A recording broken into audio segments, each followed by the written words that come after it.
Continued push for the government to lower the cost of living and electoral reforms. Let us now cross over to Siaya, where our reporter Brian Bure is covering the event. Good afternoon to you, Bure. Have the leaders arrived, and what's top of the agenda in today's meeting? Well, good afternoon, Purity. I've rightly put it here in Siaya, where the Azimio La Umoja leader Raila Odinga has already arrived.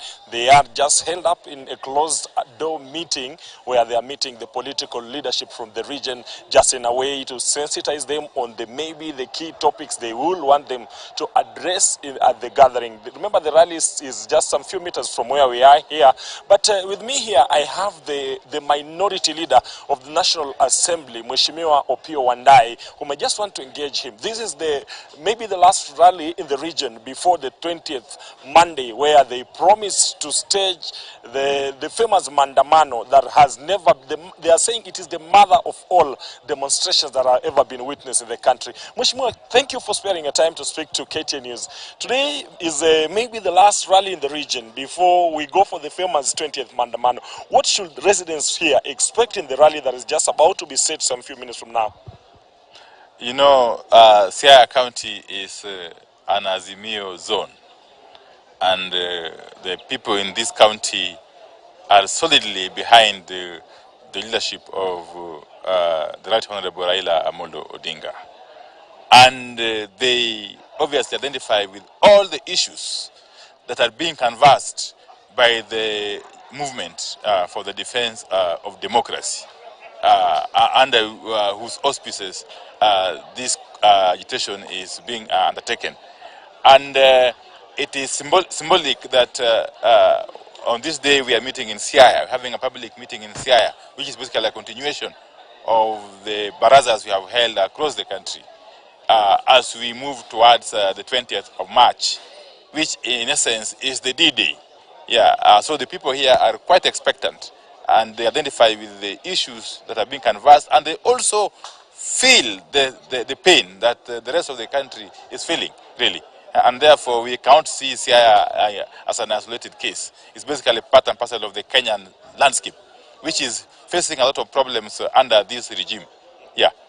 Mheshimiwa, your visit here is just coming some few hours after a section of some leaders from this region. Today, again, we saw them at the UDA party saying they are defecting to join UDA. What does this mean? And does it mean you are shaken in a way?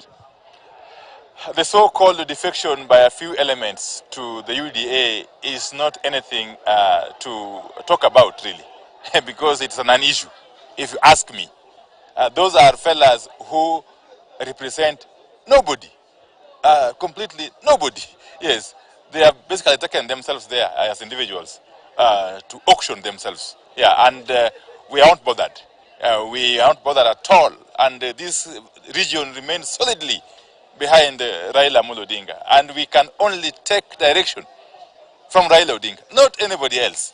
And anybody thinking or imagining that he can get into the Luo space through other routes is totally mistaken, and is going to actually regret in the fullness of time.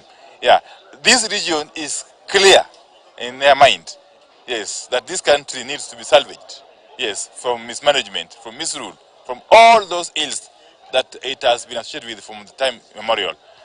Thank you, Mheshimiwa. We'll be joining you later at the rally. We really thank you for sparing your time. So, Purity, those are some of the sentiments by leaders here, and it is clear that people and people allied to Azimio La Umoja Brigade are really geared and are really up to arms, and they are saying 20th is the day, and it's just some few days from today. So we are going to expect more of the fireworks, political fireworks at the rally, but those are things we are going to keep tabs, and later on report to our subsequent bulletins to our viewers. So from here in Siaya, Purity, back to you in studios.